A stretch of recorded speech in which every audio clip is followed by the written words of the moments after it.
I'm delighted to be here this morning. I'm Tara Steele. I'm the community minister here at the center. And my topic this morning is respect as a virtue. When I begin to develop a talk, I usually start by going to the Holmes Concordance. That's a marvelous book that indexes all the key elements in our textbook, The Science of Mind.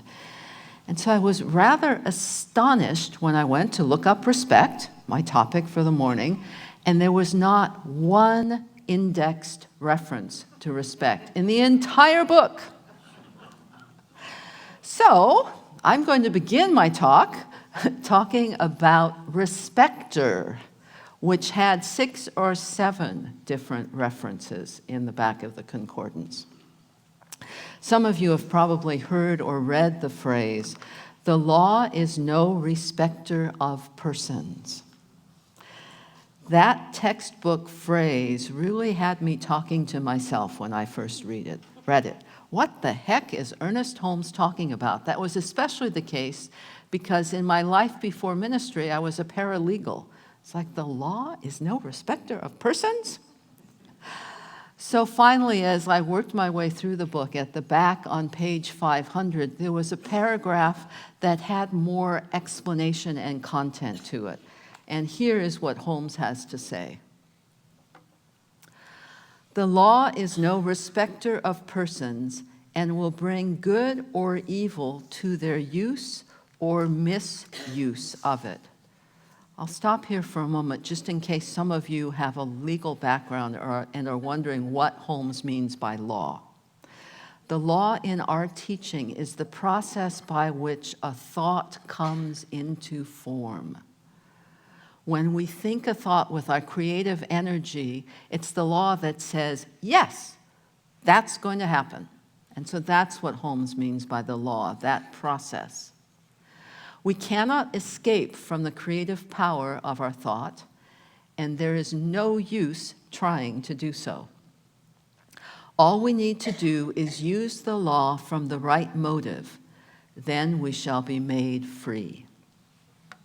So I'm going to take a little bit of time to look at this because the law not respecting persons is one of the important concepts in our teaching. What that means on the first level is that we don't earn or lose the creative power of mind. That response to our thought is not based upon how we live. The law says yes. It doesn't judge what we choose to manifest. It doesn't say, oh, what is Tara thinking? She shouldn't choose that. Nor does it say, you know, that person's treatments haven't really been up to snuff lately. He doesn't deserve a response. No. The law responds to our creative thought no matter what. No matter what. Impersonally, not based upon who or how we are. We have freedom to think as we choose. In our teaching, each of us has freedom to choose our thoughts. Life might be much simpler if Spirit just took over, right? So that we weren't responsible.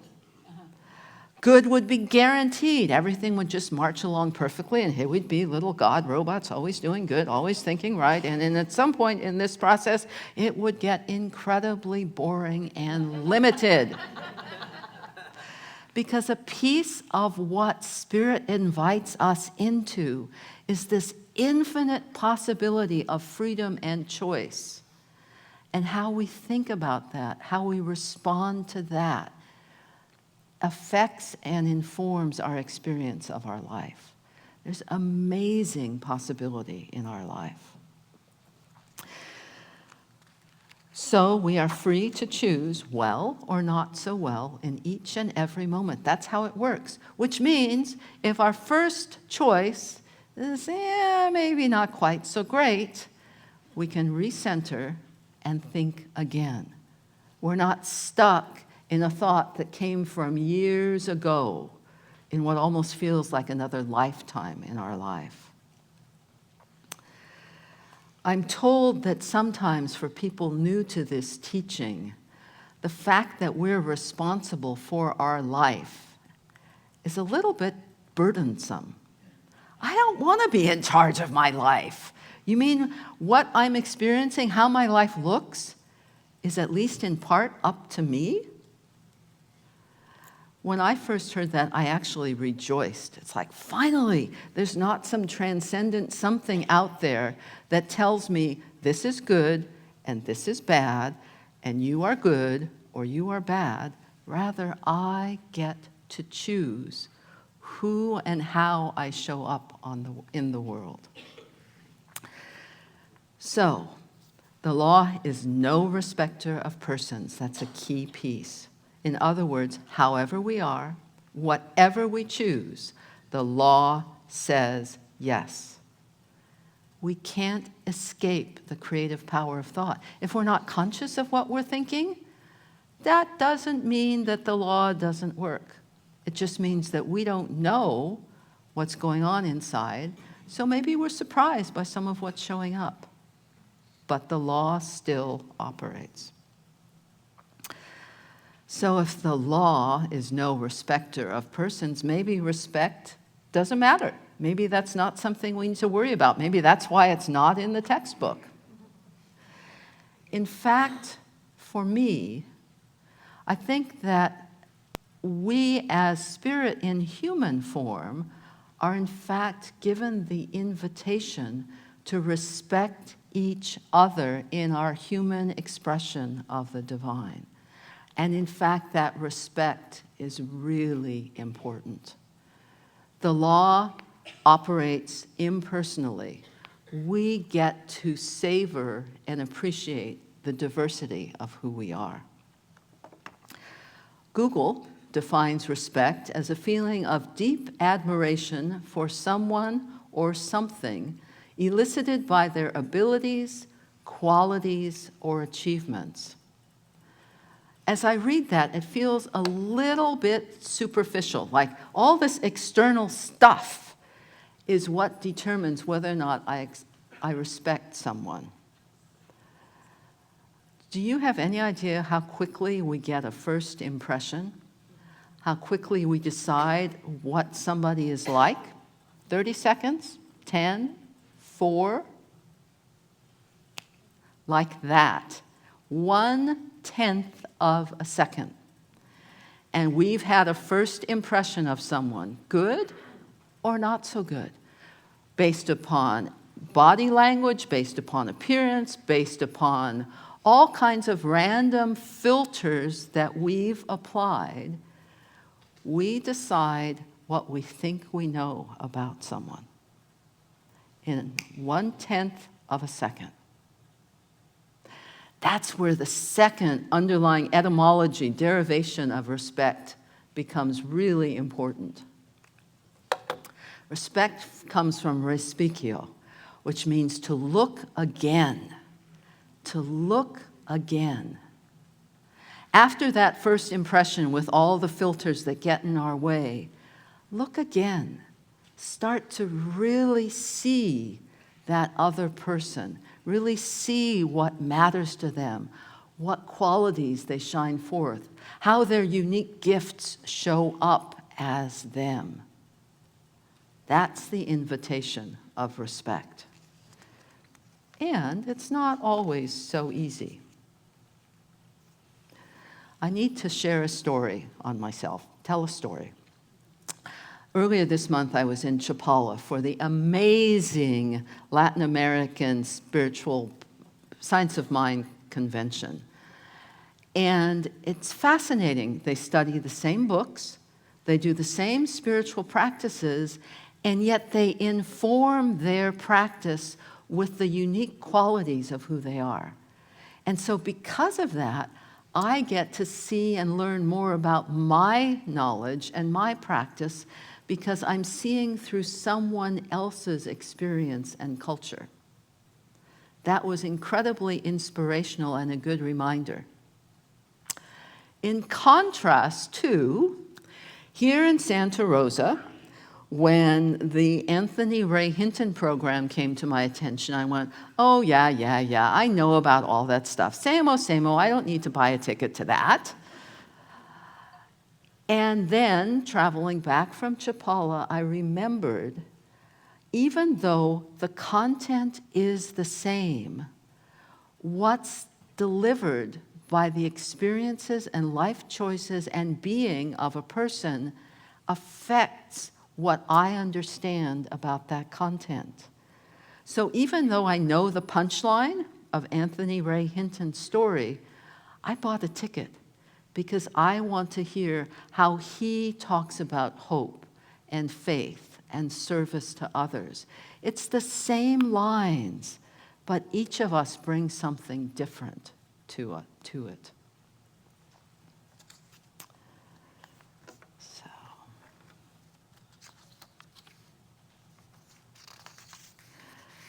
So, the invitation is to continue to look again.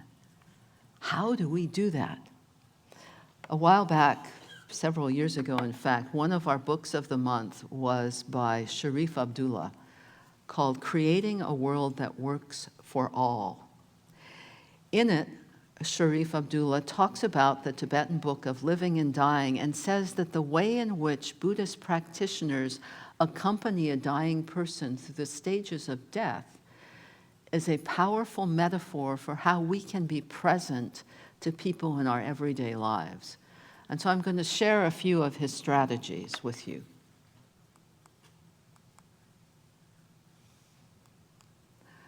First, and this may be the very most important one, begin with an unafraid, heartfelt connection with others.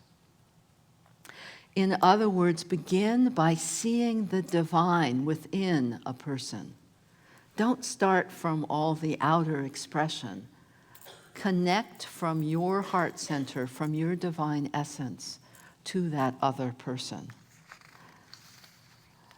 Then, in listening and connecting with that person, pay attention to what resonates with you and informs what you know about yourself, and even more importantly, what matters to that other person? What's important to him or her or them? And then finally, throughout the conversation, stay within that centered, open, and compassionate place. Have that be your touchstone, where the curiosity bubbles, where that power of respect, of seeing again, of hearing again comes forward. Because that's where the richness is, that's where the connection is, that's where the true colors shine. You may think this is the opposite, but it really isn't. Be natural and relaxed. Be yourself. In this conversation, you aren't required to be a doormat. You're also not required to be an enlightened, magnificent being. Simply be present as who you are. That means you need to know who you are. It also means you need to know what you are.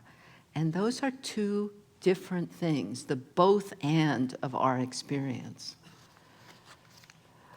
To know who you are, you look at your beliefs, your culture, your experiences, your history. You look at what your personality is.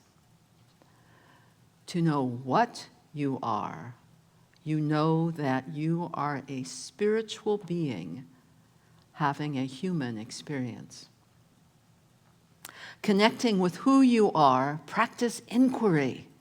What do you believe? What do you value? What's important to you? And as important as those questions, what stories do you tell yourself? How do you give your life meaning? Are any of those stories a bit out of date? Perhaps something that you learned 20, 30 years ago that was very important, that helped you to get through something, but now they're a bit old, out of date, irrelevant. If that's so, since you can always change your thoughts, change your story. Change your story to something that's more alive in who you are now. And there's another phrase to watch out for. Oh, that's just the way things are. You know, that's always the way we've done it. That's the way we're going to keep doing it. Really? Is that true? Is that always how things are? Another lovely place to check in, to inquire about what's up. To be more deeply connected to what you are, that takes spiritual practice. That time of being in quiet meditation, that time of affirmative prayer, that time of journaling or walking mindfully, of being of service to others, of contributing to those places that nurture who you are. All of those spiritual practices reconnect you with the essence of who you are. And you need to know both who you are and what you are to connect to someone else. If you're not present, connection isn't possible. It's simply a mask, having a conversation over here with either someone present or someone absent, but not connecting. As you listen to others with a loving acceptance and compassion, remember to listen to and pay attention to yourself in the same way. Know that you always are doing the best you can. Get rid of those stories about not being enough, not being good enough, not being as blah, blah, blah, as blah, blah, blah. Those are marvelous ego distractions to the truth of this amazing potential and infinite possibility that is what you are always, always, always.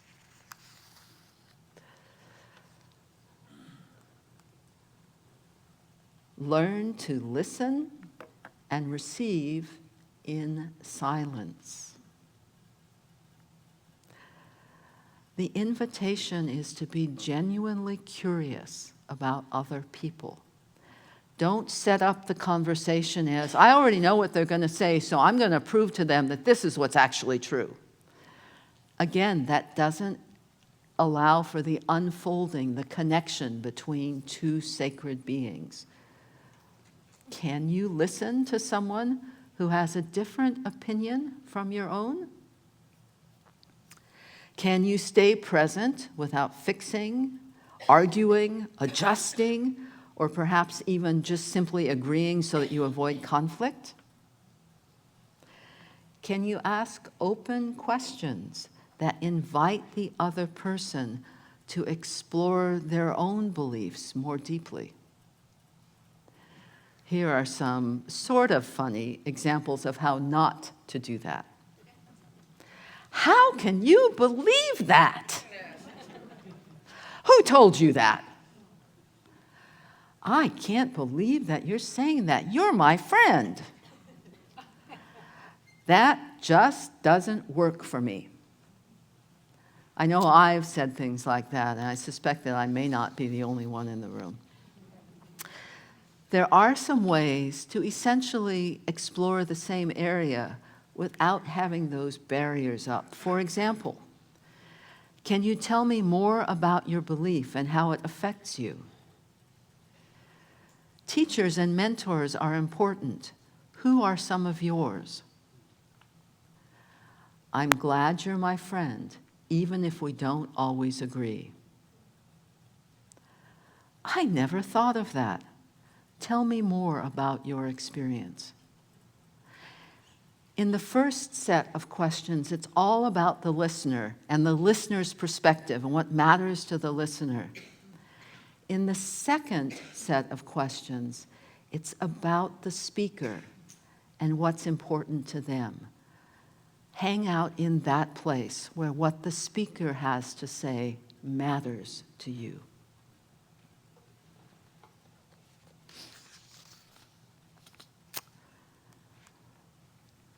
See the person in terms of their own life. one of our core principles is oneness, that we are one essence, one divine, one God in all things. Sometimes that leads to statements like, I don't see differences of age or ability. I don't see color. I'm a grandmother. My grandkids call me Oma. And in the process of being Oma, learning how to be free of judgment of my kids, learning how to unconditionally love my grandkids, be more spontaneous, be more playful, I've grown in amazing ways, incredible ways. And if someone says to me, oh, I don't see your grandmotherness, we're one, they haven't seen something that's important to me, that really impacts who I am in the world, how I experience the world.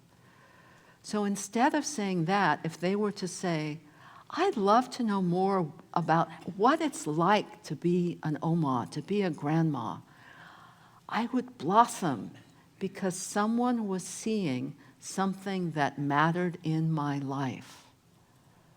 It's another place of the both and. Yes, we are one, and that connection, that heart connection, comes from that oneness. And that oneness is this incredible kaleidoscope of diversity and difference and richness that we, as spirit in form, also treasure. Not one or the other, but both.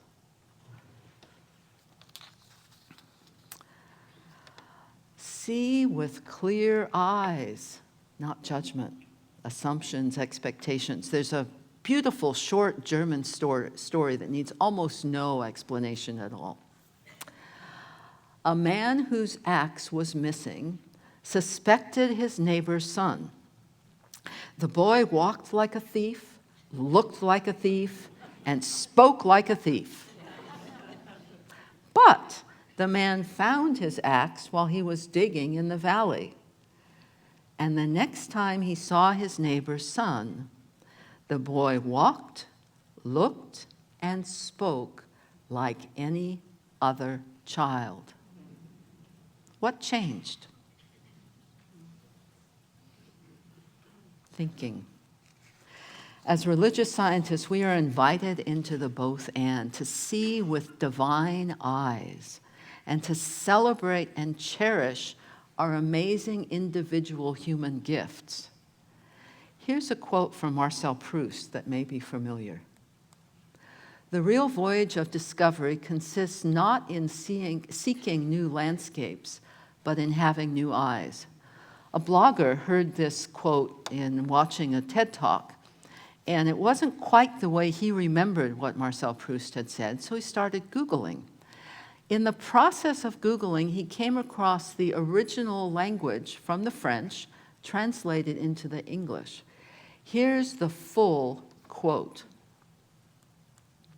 Let's read it together. The only true voyage of discovery, the only fountain of eternal youth, would be not to visit strange lands, but to possess other eyes, to behold the universe through the eyes of another, of 100 others, to behold the 100 universes that each of them beholds, that each of them is. Not to see through our filters, but to see the world in the way that that other person sees the world, and so deepen the richness of our own experience. That's the invitation of looking again, of respect. Earlier, I talked about the law not being a respecter of persons, that we are free to choose our thoughts. Before continuing with what Sharif Abdullah has to say, I want to make a quick detour. They say that a minister only has one talk to give, so I guess I'm giving my one talk right now. When we talk about the law not being a respecter of persons, that doesn't mean that we have to take the burden of our lives onto ourselves. There is a place within our sanctuary, our heart space, our deep stillness, where we can bring a question to Spirit, like, what's the highest vision for whatever it is that's on your mind in the moment? And then listen. Listen for inspiration. Listen for guidance. Listen for a feeling or a word or an image. We're not in this alone. We have freedom and we have inspiration both. We have law and we have love. So don't forget that as we move through this. Yes, there are all these different ways to be respectful, to be present, but they can also flow from inspiration. Here's another one, next to last. Recognize yourself in the other person. Can you imagine that that other person who seems so different from you has the same hopes, fears, dreams for themselves, for their family, for their future? We are one. We are one in this rich diversity, but we are not enemies.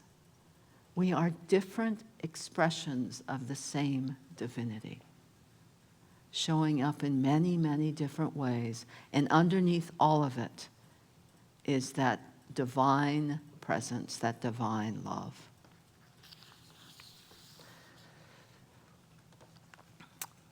Here's perhaps the most difficult and also the most powerful.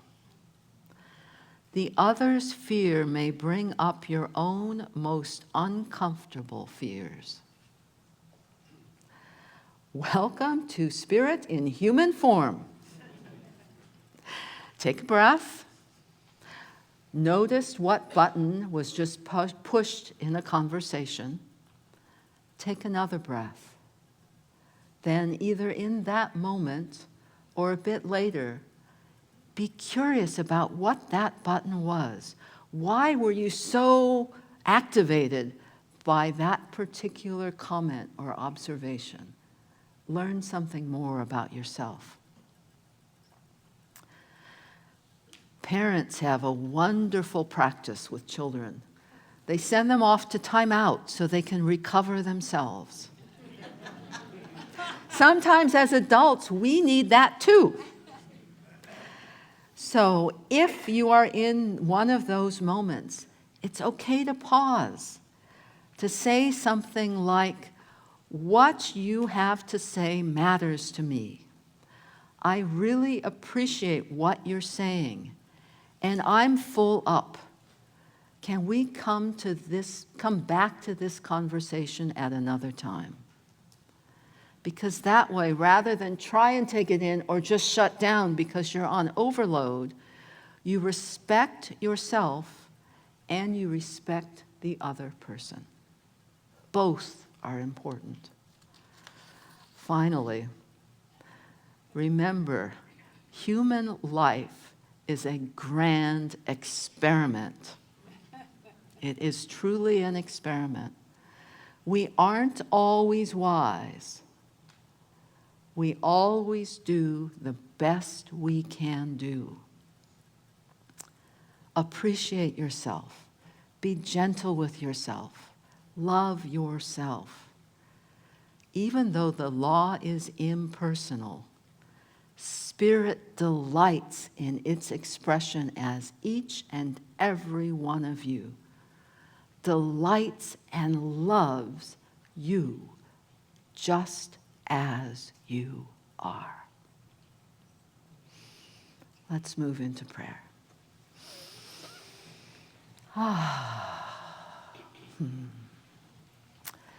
There is only one presence, one power, one love, infinite, beyond imagining, and present right here, right now.